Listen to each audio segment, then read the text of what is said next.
talaga parang hindi na ako makakahinga dahil sa sikip ng pantalon ko. So, alangan ang pipilitin ko sa taong hindi ako gusto. Hoy, may pagganon tayo, may pahugot-hugot ang person. But syempre, di ba, hindi ko pipilitin kasi nga sobrang sikip talaga mga kaswabe. As you can see, di ba? Sikip yun. After ko magsuot ng pantalon kong masikip mga kaswabe, nagsuot na rin ako ng aking polo shirt. So, sa pangitaas ko ba? Di ba? Tignan nyo mga kaswabe. So after ko magsuot diyan, hindi ko talaga kaya yung sikip ng pantalon ko, B.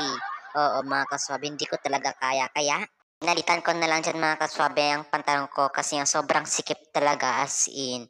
Pinalitan ko ng maluwag, katulad yun.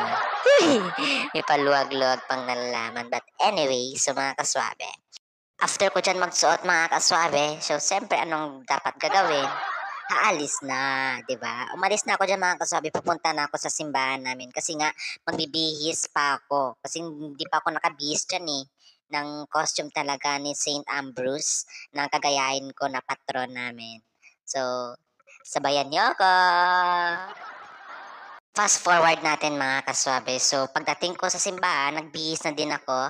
Tignan nyo, B. Parang magpapari na talaga ako. Parang ito na yung sign para magpari ako. Hoy, walang ganun. Joke lang. So, as you can see, diba? Picture-picture muna dyan. Kasi nga, kinakarir ko ang pagiging pare. Pare? Ala, walang ganun. So, tignan nyo mga kaswabe. Diba? Ang pogi ko dyan, in fairness. Uy!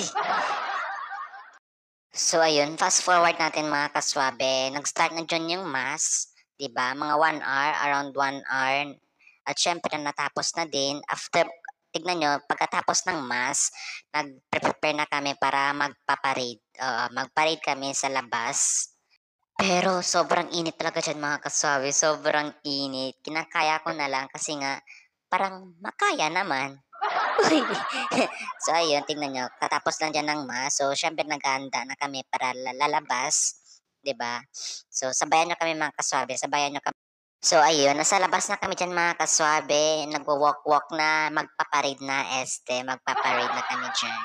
So tignan nyo mga kaswabe, lahat kami dyan ay sa around 500 or 400 plus na mga saint or mga santos na magpaparade na ginagaya namin. So syempre sa akin naman is si Saint Ambrose or San Ambrosio kasi nga yun yung patron ng barangay namin. So ayun, walk-walk, picture-picture. Huy! Fast forward na lang natin mga kaswabe. So after namin magparid dyan, bumalik kami ulit sa simbahan sa loob ng, hindi naman sa loob, parang sa labas lang